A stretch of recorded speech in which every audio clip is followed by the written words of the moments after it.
அருட்ஜோதி ஆண்டவரே போற்றி போற்றி. சாகா கல்வியை முழுமையாக கற்றுக்குங்க. சாகா கல்வியை முழுமையாக சொல்லி கொடுத்துக்கிற வீடியோவில் ஒரு வீடியோவும் முதல்ல இருந்து பாருங்கள். அப்போ தான் புரியும் சாகா கல்வியை முழுமையாக எப்படி அடையலான்னு. ஆனால் எல்லாமே கற்றுக்கணும், எல்லாருமே கற்றுக்கலாம், எல்லாருமே கற்றுக்கணும். நல்லது.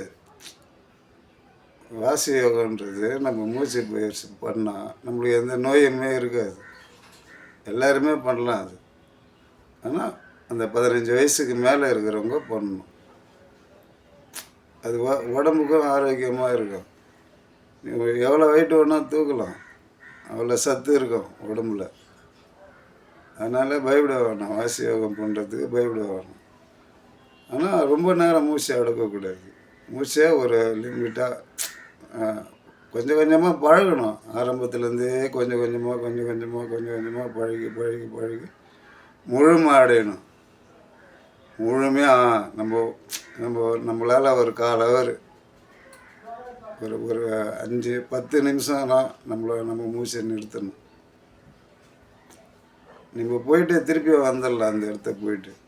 அதுக்கப்புறம் நம்ம குடும்பம் என்னமோ அதை பார்த்துக்கணும், அப்படியே இருக்கணும்.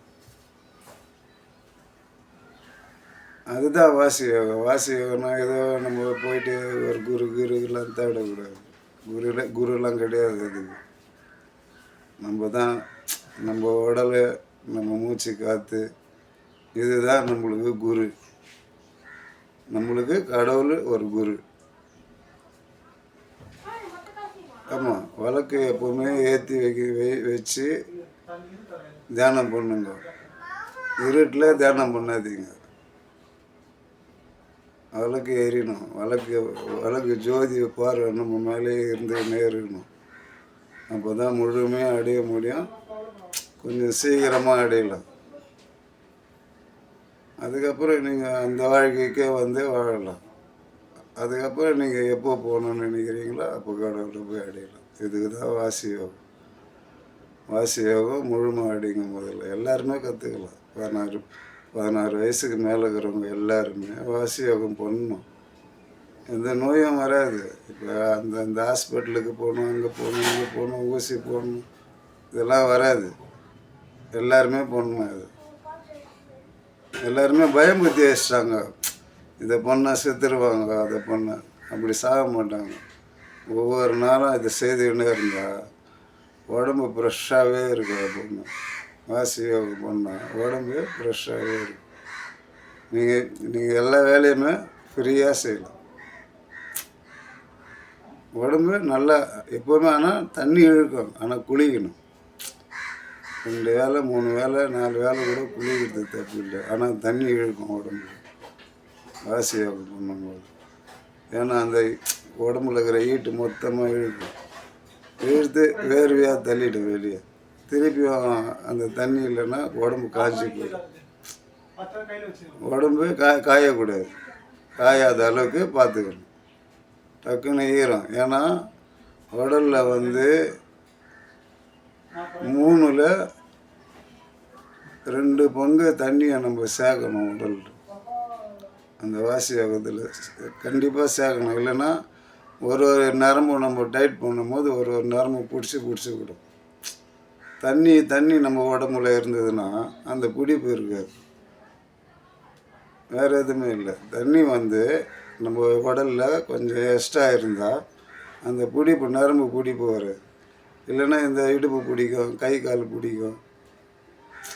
மேலேயே பார்த்துன்னுக்குறேன்ல நெத்தி பூர்வம், அது டைட்டாக பிடிக்கும். ஏன்னா எல்லா நேரமும் ஸ்டாப் ஆகும். அந்த சக்கரம் ஒரு சக்கரம் சுற்றும் போதும் எல்லா நரம்பும் நின்று ஓடும், டைட் ஆகும். அப்போது அதுக்கு ஃப்ரீ ஆகணும்னா நம்ம தண்ணியை ஊற்றிக்கினே இருக்கணும். அதாவது பஞ்சபூதமும் நம்ம உடலில் இருக்குது.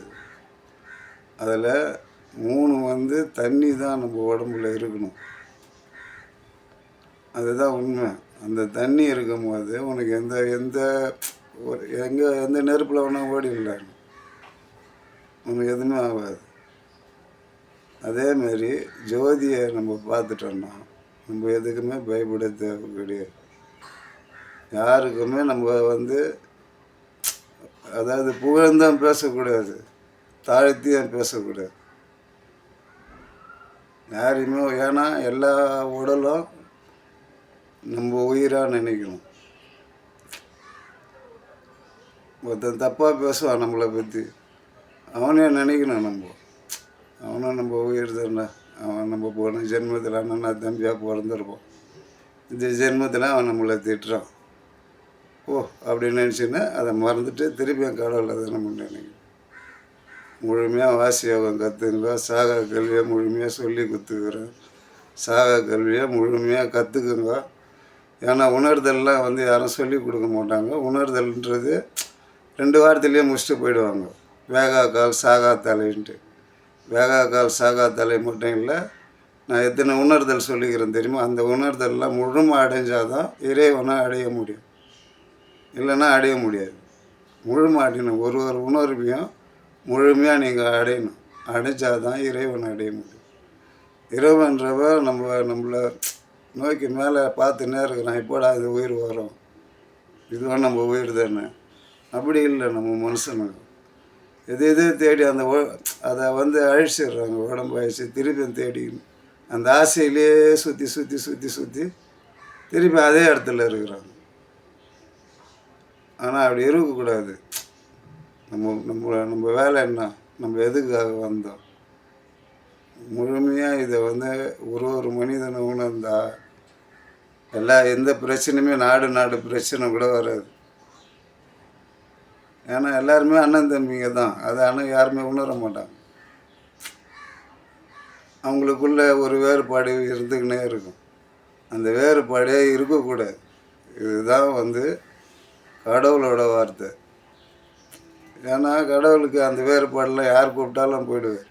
இவங்க தான் போகணுன்னா, ஏன்னா உங்களுக்குள்ளேயே இருக்கிறார்ல, அவர் எப்படி நீ போய் வெளியே போய் தேட முடியும்? அதனால் நீ நினைக்கும் போது அது நடக்கும்.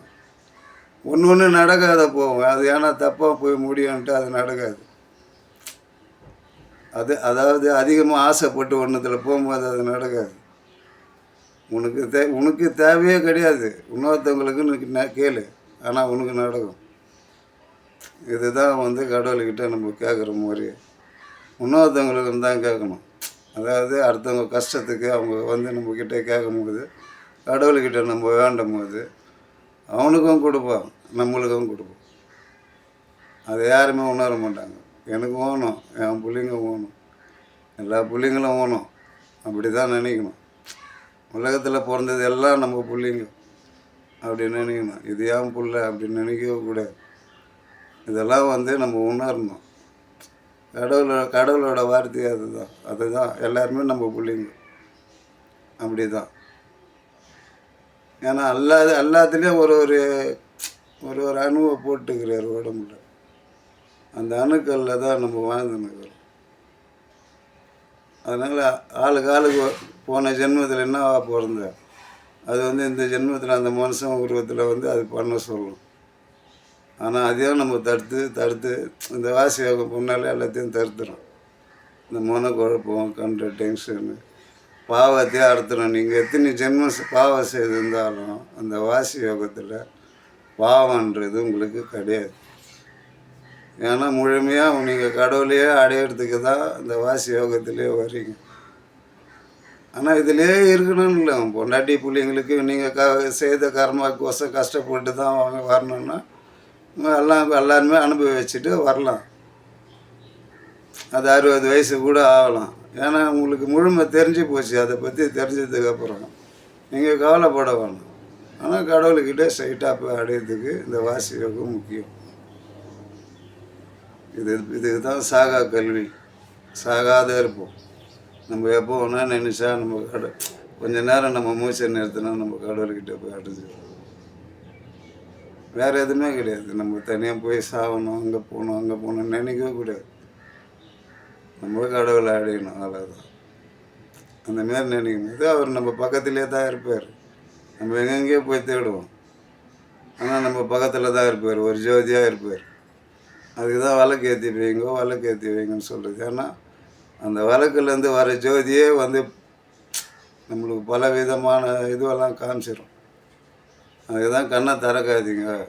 முழுமையாக உங்களுக்கு தலை மேலே ஏறுற வரைக்கும் கண்ணை திறக்கக்கூடாது. அந்த வாசி யோகம் ரகசியமே இதுதான். ஆனால் நிறைய பேர் அதை சொல்லி சொல்லி கொடுக்க மாட்டாங்க. ஏன்னா என்னை சொல்ல வைக்கிறாங்க, நான் சொல்லிடுறேன். எல்லாருமே தெரிஞ்சுக்கிட்டோம்.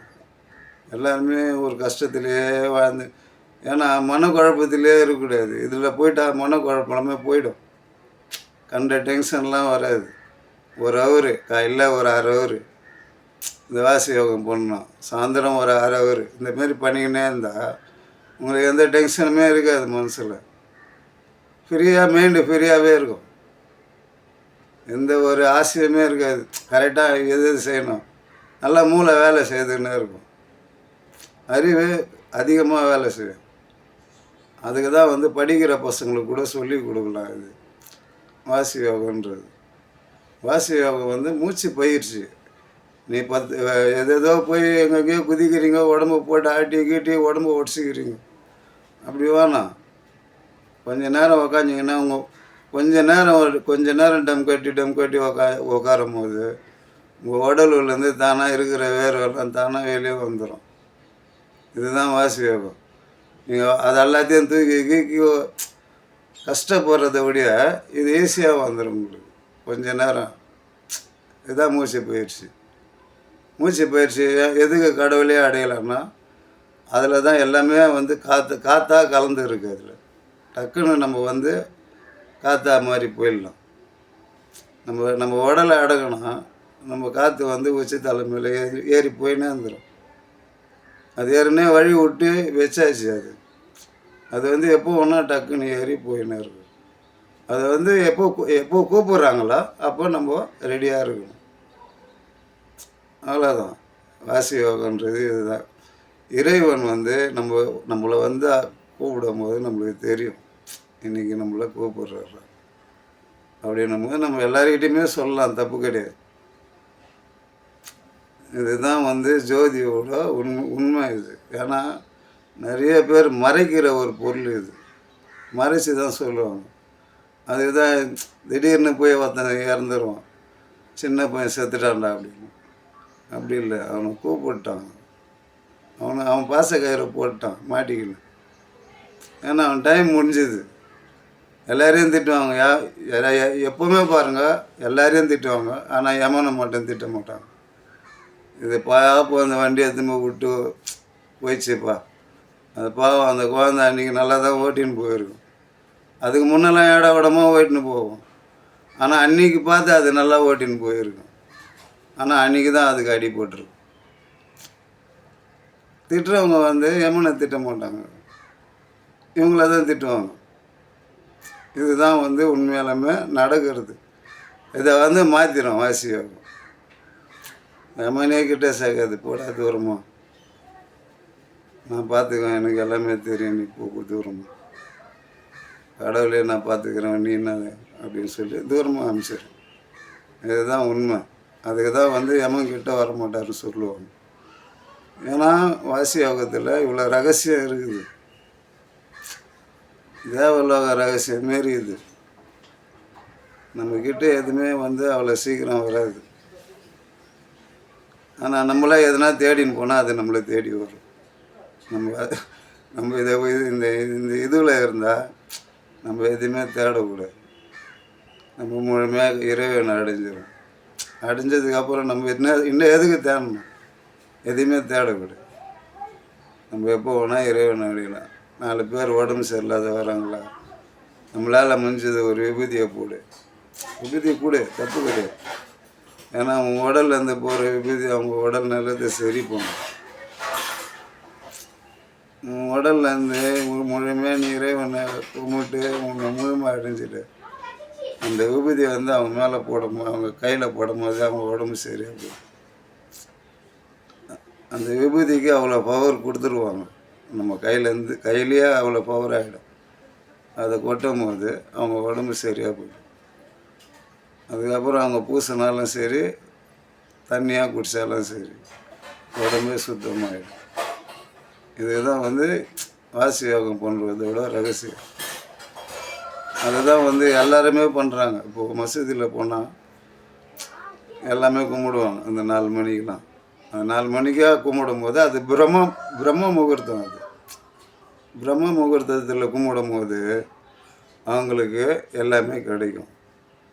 அதுக்கு தான் அந்த 4 மணிக்கெலாம் போங்க, 4 மணிக்கெலாம் எழுந்துருங்க, 4 மணிக்கெலாம் இந்த வாசி யோகம் பண்ணுங்க. எல்லாருமே செய்யணும் இது.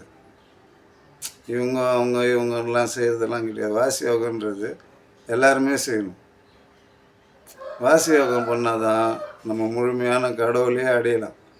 இல்லைன்னா நம்மளால் அடைய முடியாது கடவுளை.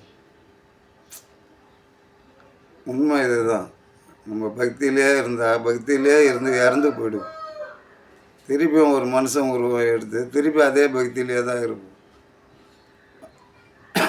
அந்த கடவுளே எப்போது நம்மளுக்கு அந்த உருவத்தை கொடுக்குறாரோ அப்போ தான் இன்னொரு உருவம் மனுஷனாக பிறந்துட்டா, ஆனால் உண்மையிலுமே பழைய ஞாபகத்தை கொடுத்து அந்த இடத்துக்கு இட்டுன்னு வந்து இட்டுக்குவார். ஆனால் அது இல்லைன்னா ரொம்ப கஷ்டம். அருட்பெருஞ்சோதி. ஆண்டவரே போற்றி போற்றி.